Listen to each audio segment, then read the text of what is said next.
Bonjour à tous, moi c'est Claire.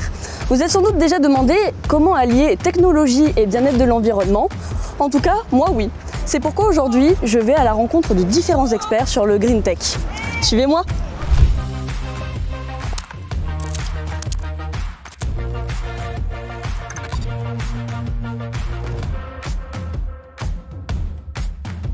Pour commencer, je vais rencontrer Jeanne Piédalu qui va nous parler des Smart Cities.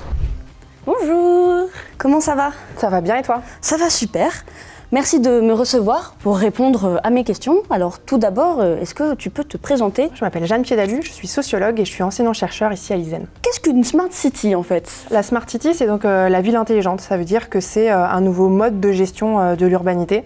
Et ça va toucher à la fois les infrastructures publiques, les transports, les réseaux de gaz, d'eau, d'électricité, voilà, ce genre de choses, ou aussi les administrations, les services. J'ai entendu dire que tu travaillais sur un projet qui s'appelle Interconnect. Est-ce que par hasard tu peux m'en dire un peu plus?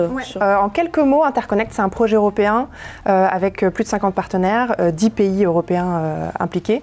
Et l'idée, c'est de travailler sur l'interopérabilité des systèmes de gestion intelligente de l'énergie dans des domiciles ou bien dans des bâtiments publics. Et il y a 7 sites expérimentaux en Europe qui vont être développés dans le cadre de ce projet. Dont Toulon, là où nous sommes. Sur la métropole. En France, le site pilote français est situé sur la métropole de Toulon. Il va y avoir plus de 250 foyers dans la métropole qui vont tester ces solutions, ces dispositifs de gestion intelligente de l'énergie. D'accord. Et qu'est-ce que cela apporte concrètement pour eux et pour l'environnement? Parce que c'est quand même l'idée en fait. Ouais, qu'est-ce que ça apporte? En fait, ça va leur apporter quelque chose d'un point de vue individuel, puisque ces systèmes de gestion intelligente de l'énergie vont leur permettre de faire des économies d'énergie sans perdre en confort. Ça va permettre aussi de réussir à faire une économie d'énergie globale à l'échelle de communautés d'énergie.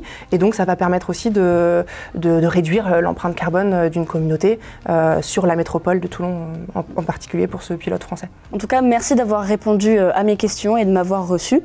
Et puis, bonne continuation. Merci Claire. Au revoir. Au revoir.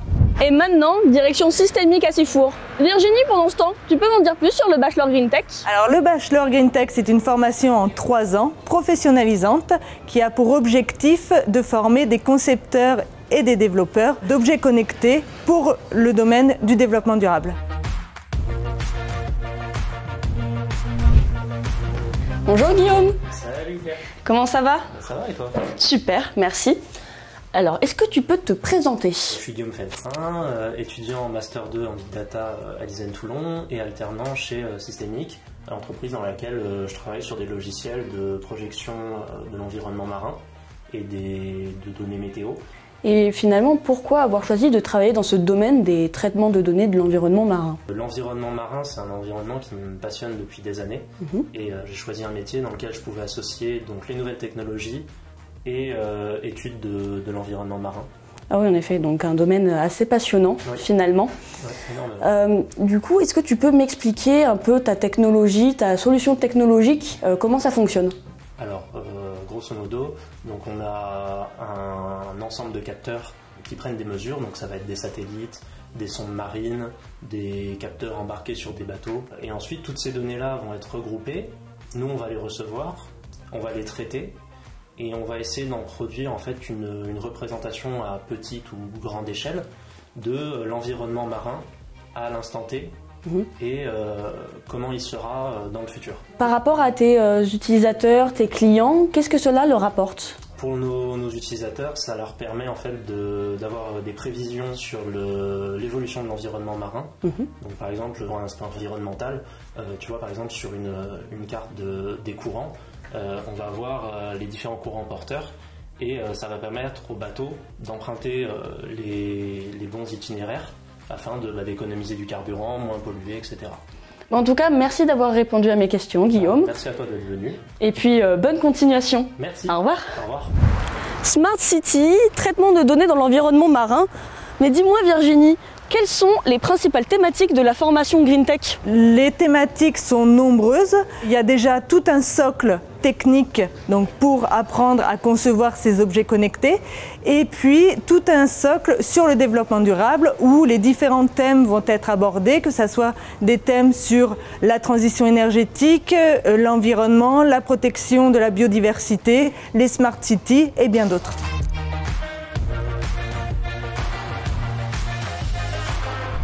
Bonjour Anne-Marie. Bonjour Claire. Comment tu vas?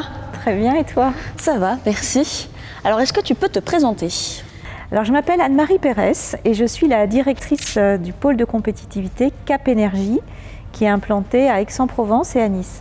D'accord. Et quelles sont les missions de Cap Énergie? La mission d'un pôle de compétitivité, c'est d'animer un écosystème pour faire émerger des solutions innovantes, donc dans notre cas autour de la transition énergétique, et d'aider ces solutions innovantes à se structurer, à se consolider et puis demain à devenir des offres commerciales. Ah oui, donc très intéressant. Tu me parlais de solutions innovantes. Est-ce que tu peux me donner des exemples de projets? Alors nous allons travailler autour de 3 axes. La production d'énergie renouvelable, classique, la décarbonation des usages, que ce soit dans l'industrie, dans les bâtiments, dans la mobilité et puis aussi dans l'agriculture, donc dans tous les secteurs de l'économie. Et pour faire le lien entre les deux, les systèmes énergétiques optimisés qui s'appuient beaucoup sur des solutions digitales. Et concrètement, comment Cap Énergie contribue à l'environnement? Eh bien nous travaillons pour la transition énergétique. Donc les solutions qui sont développées par nos adhérents permettent de moins consommer d'énergie, parce que même si elle est renouvelable, il faut en consommer le moins possible.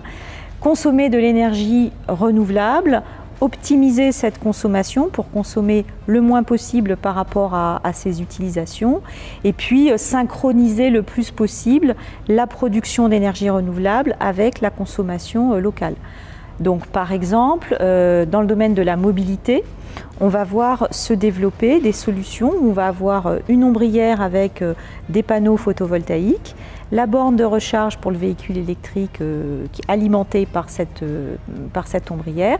Et l'idée, c'est de venir recharger son véhicule avec de l'énergie solaire produite localement. Merci d'avoir répondu à mes questions. Je te souhaite bonne continuation et une bonne journée. Merci Claire, bonne journée également. Au revoir. Au revoir. Je me rends compte que les green tech sont un domaine hyper vaste. Mais finalement, ce bachelor, il s'adresse à qui et pour quel débouché? Alors à tous les bacheliers, donc qu'ils soient en filière générale, technique ou professionnelle, et surtout à tous les étudiants qui souhaitent contribuer à la protection de la planète. Donc le métier visé, c'est surtout d'être concepteur et développeur d'objets connectés, et puis d'avoir un plus pour développer ces outils pour le développement durable.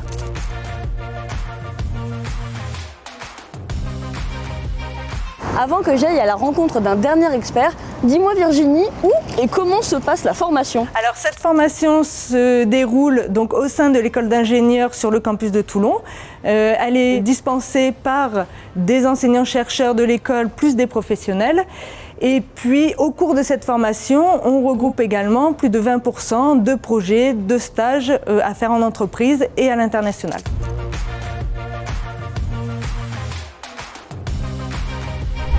Bonjour Nicolas. Bonjour Claire. Comment ça va? Ça va bien et toi? Ça va super. Alors tout d'abord, est-ce que tu peux te présenter?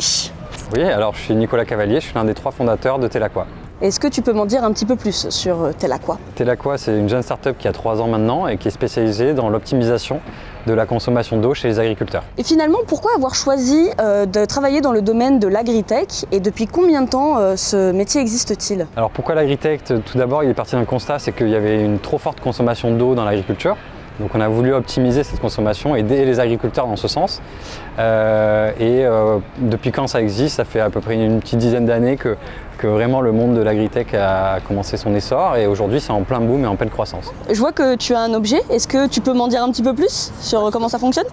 Donc en fait on a créé 2 objets. Ces objets ils nous permettent donc de programmer à distance les irrigations, de surveiller la pression et la consommation d'eau, donc alerter en cas d'anomalie, et de surveiller l'humidité dans le sol pour pouvoir adapter les irrigations en fonction. D'un point de vue environnemental, comment cet objet va-t-il être utile pour l'environnement et pour ses utilisateurs? Alors aujourd'hui, d'un point de vue environnemental, c'est qu'on va les aider à consommer mieux leur eau, donc à réduire leur consommation déjà. Et pour pouvoir consommer de l'eau aujourd'hui, la plupart des agriculteurs vont pomper l'eau et donc vont dépenser beaucoup d'énergie là-dessus. En réduisant la consommation d'eau, on va les aider à réduire leur consommation d'énergie derrière. Merci beaucoup d'avoir répondu à mes questions et je te souhaite bon courage ainsi qu'à toute ton équipe et bonne continuation. Merci beaucoup. Bonne journée. Bonne journée. Ça y est, je crois que j'ai enfin trouvé ma voie. Virginie, dis-moi comment m'inscrire. Il suffit de s'inscrire sur le Parcoursup par le concours Puissance Alpha, où ça sera une étude de dossier plus un entretien de motivation. Un énorme merci à tous pour ces rencontres enrichissantes. Virginie, on se retrouve en septembre, ça c'est sûr. Allez, je te laisse le mot de la fin. Si vous souhaitez participer et contribuer aux grands enjeux du développement durable, rejoignez le Green Tech.